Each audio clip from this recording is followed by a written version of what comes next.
नमस्कार विद्यार्थी मित्रमैत्रिणींनो, current affairs bye Meghali या आपल्या यूट्यूब चॅनलवरती तुमचं मनपूर्वक स्वागत आहे. इथे आपण डेली करंट अफेअर्सचे इम्पॉर्टंट क्वेश्चन्स पाहतोय, जे तुम्हाला आपल्या येत्या MPSCच्या सर्व एक्झाम्समध्ये, सरळ सेवा आणि केंद्रीय परीक्षांमध्ये नक्कीच पाहायला मिळतील.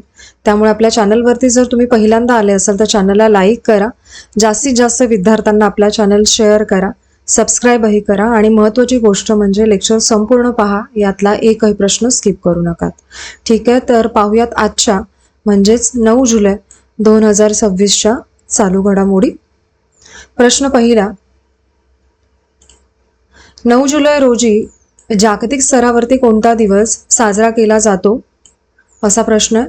या प्रश्नाचं योग्य उत्तर आहे पर्याय क्रमांक डी, आंतरराष्ट्रीय लघु शस्त्रास्त्र नाश दिन हा दिवस पाळला जातो. महत्त्वाचे पॉइंट्स पहा प्रश्नाचे.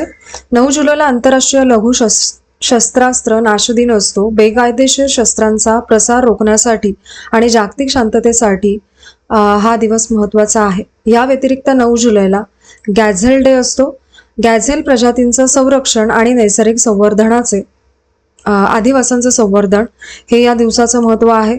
आणि 9 जुलैला अर्जेंटिनाचा स्वातंत्र्य दिन देखील असतो. 1816 मध्ये स्पॅनिश राज्यसत्तेपासून अर्जेंटिनाने स्वातंत्र्य मिळवलं होतं. ठीक आहे, पुढील प्रश्न दुसरा, भारतामध्ये औषध आयातींसाठी अधिकृत प्रवेश बंदर म्हणून कोणत्या विमानतळाची नव्याने अधिसूचना करण्यात आलेली आहे, असा प्रश्न. योग्य उत्तर आहे पर्याय क्रमांक बी, नवी मुंबई विमानतळ. महत्त्वाचे पॉइंट्स पहा. 8 जुलै 2026 रोजी नवी मुंबई विमानतळाला औषध आयातींसाठी अधिकृत प्रवेश बंदर म्हणून घोषित केलं गेलं आहे आणि हा निर्णय आरोग्य व कुटुंब कल्याण मंत्रालयाने घेतलाय. रूल 43A मध्ये औषध आयातींसाठी अधिकृत प्रवेश बंदरांची यादी दिली जाते आणि ड्रग अँड कॉस्मेटिक्स ऍक्ट 1940 हा भारतामध्ये औषधांशी संबंधित मुख्य कायदा आहे. हे साधारण लक्षात ठेवा. ठीक आहे, आणि ड्रग्स रूल्स 1945 हे त्याच्या अधीन आहे. आता देशामध्ये अधिकृत औषध आयात प्रवेश बंदरांची संख्या 42 इतकी झालेली आहे या निर्णयानंतर.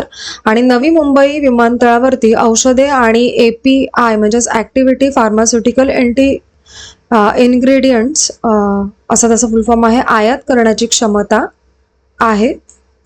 पुढील प्रश्न तिसरा, DRDOने Pinaka long range guided rocket म्हणजे LRGR ची यशस्वी चाचणी कुठे केलेली आहे नुकतीच, तर या प्रश्नाचं योग्य उत्तर आहे पर्याय क्रमांक सी, चांदीपूर ओडिशा येथे. महत्त्वाचे पॉइंट्स लक्षात घ्यायचे. DRDOने पिनाका लॉंग रेंज गायडेड रॉकेटची उड्डाण चाचणी यशस्वी केलेली आहे. ही चाचणी ओडिशा चांदीपूर येथील इंटिग्रेटेड टेस्ट रेंज येथे झाली आणि हे मार्गदर्शित रॉकेट पूर्णपणे भारतीय तंत्रज्ञानावरती विकसित केलं गेलेलं आहे आणि पिनाका लॉन्चर मधून या रॉकेटचं प्रक्षेपण करण्यात आलं. एकाच लॉन्चरवरून वेगवेगळ्या पल्ल्यांचे रॉकेट डागता येतात, हे त्याचं विशेष आहे. ठीक आहे, आणि पिनाका LRGR हा मोठ्या पल्ल्यावरती नेमका हल्ला करता येणारा रॉकेट आहे आणि या चाचणीमुळे पिनाका प्रणालीची उपयोगी क्षमता पुन्हा एकदा सिद्ध झालेली आहे यातून. पुढील प्रश्न चौथा, देशातील पहिले 6 लेन धावपट्टीखाली अंडरपास कोणत्या विमानतळावरती उभारले जाणार आहे. योग्य उत्तर आहे पर्याय क्रमांक ए, वाराणसी विमानतळावरती. महत्त्वाचे पॉइंट्स पाहायचे. वाराणसी विमानतळावरती देशातील पहिला 6 लेन धावपट्टीखाली अंडरपास उभारला जातोय आणि हा अंडरपास थेट धावपट्टीखाली म्हणजेच ऍक्टिव्ह रनवे खाली बनत आहे आणि अंडरपासची लांबी जवळजवळ 450 मीटर इतकी आहे. पहिला पॉइंट लक्षात ठेवा. आणि नागरी विमान वाहतूक मंत्री राम मोहन नायडू यांनी ही अधिकृत माहिती दिलेली आहे. हा प्रकल्प नेक्स्ट जनरेशन पायाभूत सुविधांमध्ये मोजला जातोय आणि अंडरपासमुळे रस्त्यावरील वाहतूक एकही क्षण थांबणार नाहीये आणि वरती धावपट्टीवरून विमानांचे उड्डाण सुरूच राहील आणि विमान आणि रस्ते वाहतूक एकत्र सुरळीत चालू ठेवणं हा यामागचा उद्देश आहे. हा प्रकल्प उत्तर प्रदेशातील वाराणसी विमानतळावरती सुरू आहे.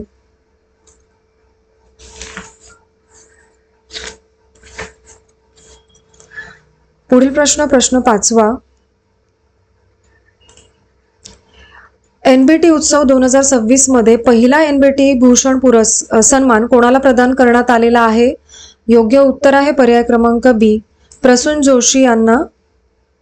महत्वाचे पॉइंट्स पहा या प्रश्नाचे.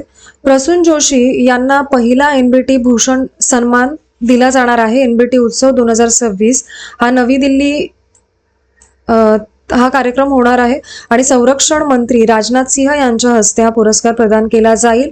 नवभारत टाइम्स म्हणजेच NBT दिल्लीने हा पुरस्कार सुरू केलेला आहे आणि हा पहिलाच NBT सन्मान आहे जो प्रसून जोशी हे त्याचे मानकरी ठरलेले आहेत. आणि प्रसून जोशी हे लोकप्रिय गीतकार, कवी, लेखक आणि पटकथाकार आहेत आणि त्यांनी रंग दे बसंती, तारे जमीन पर, भाग मिल्खा भाग, नीरजा यांसारख्या चित्रपटांमध्ये महत्त्वाचं लेखन केलेलं आहे, हे लक्षात घ्या.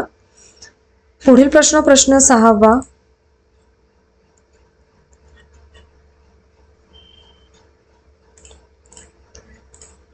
Odisha deep sea fishing mission documents चे प्रकाशन कोण करणार आहे? योग्य उत्तर आहे पर्याय क्रमांक डी, CP राधाकृष्णन. महत्वाचे पॉइंट्स पहा. 10 जुलै 2026 रोजी हा कार्यक्रम भुवनेश्वर मधील Odisha university of agriculture and technology येथे पार पडणार आहे. कार्यक्रमामध्ये खोल समुद्रातील मासेमारी लेटर ऑफ ऑथरायझेशन वितरित होईल आणि या मिशनचा मुख्य उद्देश म्हणजे मत्स्य संपत्तीचा शाश्वत आणि नियोजनबद्ध वापर. खोल समुद्रातील मत्स्य व्यवसायाला मदत मिळवण्यासाठी हा उपक्रम महत्त्वाचा ठरणार आहे आणि हा पूर्ण कार्यक्रम राष्ट्रीय स्तरावरती आयोजित केला जात आहे. ओडिशा डीप सी फिशिंग मिशनमुळे राज्यातील मत्स्य व्यवसाय मजबूत होणार आहे आणि OUAT हे ओडिसामधील महत्त्वाचं कृषी विद्यापीठ आहे, हे लक्षात ठेवा. त्याचा फुल फॉर्म इथे आहे. पुढील प्रश्न 7वा. जालंधर कॅन्ट येथून पंतप्रधान नरेंद्र मोदी सुमारे किती अमृत भारत स्थानकांचे आभासी उद्घाटन करणार आहेत? या प्रश्नाचं योग्य उत्तर आहे पर्याय क्रमांक सी, 49. महत्वाचे पॉइंट्स पहा.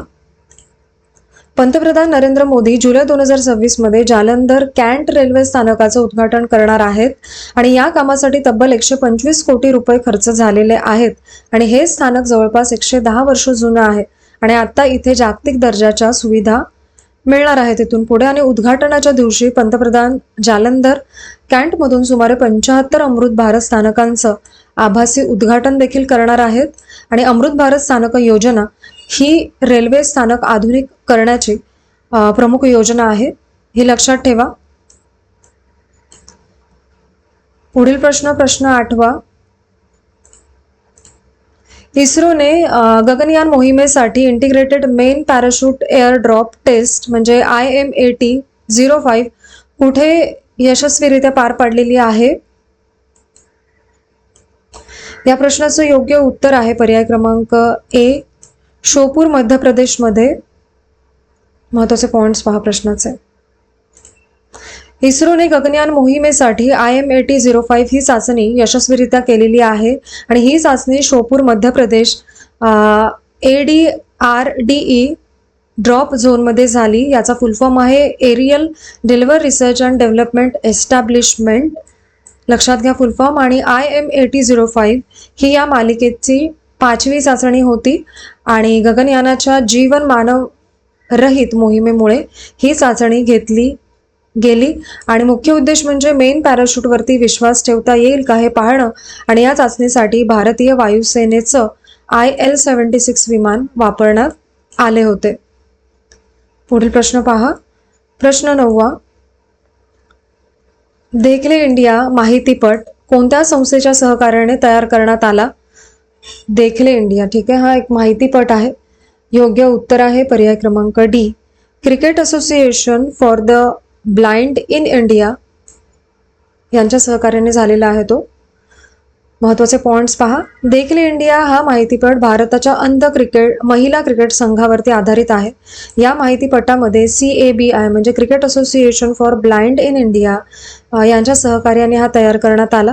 यात अंध महिला क्रिकेटपटूंच्या संघर्षाची गोष्ट मांडलेली आहे आणि खेळाडूंना सामाजिक आणि आर्थिक अडचणींना तोंड द्यावं लागतं याचं वास्तव यामध्ये दाखवण्यात आलेलं आहे.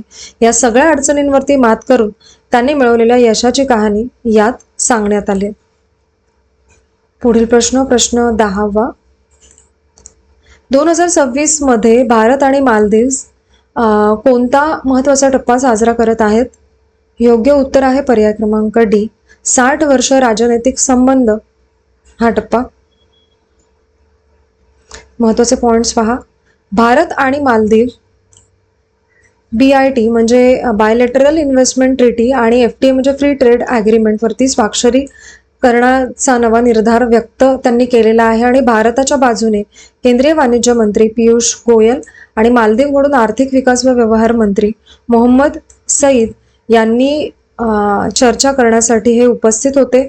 आणि BIT करारामुळे दोन देशांमध्ये गुंतवणूक वाढेल आणि FTA करारामुळे व्यापाराला मोठी चालना मिळणार आहे. MSMEs अर्थात सूक्ष्म लघु आणि मध्यम उद्योग क्षेत्राच्या विकासावरही दोन्ही देश लक्ष केंद्रित करत आहेत आणि या सहकार्यामुळे व्यापार, पर्यटन आणि उद्योग क्षेत्रात नवीन गती मिळेल अशी अपेक्षा आहे. पुढील प्रश्न 11वा. PM सेतू अंतर्गत किती सरकारी ITI उन्नतीकरण केले जाणार आहे? PM सेतू अंतर्गत किती सरकारी ITIचे उन्नतीकरण केले जाणार आहे असा प्रश्न. योग्य उत्तर आहे पर्याय क्रमांक सी, 1000 इतक्या 1000. महत्त्वाचे पॉइंट्स पहा. PM सेतू या योजनेला देशभरामध्ये 7 जुलै 2026 रोजी मंजुरी मिळालेली आहे आणि ही योजना कौशल्य विकास व उद्योजकता मंत्रालयाशी संबंधित आहे आणि संपूर्ण योजनेचा खर्च हा 60,000 कोटी इतका आहे आणि ही योजना 5 वर्षांसाठी असणार आहे. योजनेमध्ये 1000 सरकारी ITI इंडस्ट्रियल ट्रेनिंग इन्स्टिट्यूटचे आधुनिकीकरण होणार आहे आणि देशभरातील 200 ITI क्लस्टर्समध्ये ही योजना राबवली जाईल. हे प्रकल्प ओडिशा, गुजरात आणि तेलंगणा या राज्यांमध्ये सुरू होतील. या योजनेचा मुख्य उद्देश म्हणजे उद्योगांना आवश्यक कौशल्य देणारे व रोजगारक्षम युवक तयार करणे असा आहे. पुढील प्रश्न 12वा आणि आजचा आपला शेवटचा प्रश्न. Mission million oak trees by 2047 ही मोहीम कोणत्या राज्याने सुरू केलेली आहे? योग्य उत्तर आहे पर्याय क्रमांक सी, सिक्कीम राज्याने. महत्त्वाचे पॉइंट्स पहा प्रश्नाचे.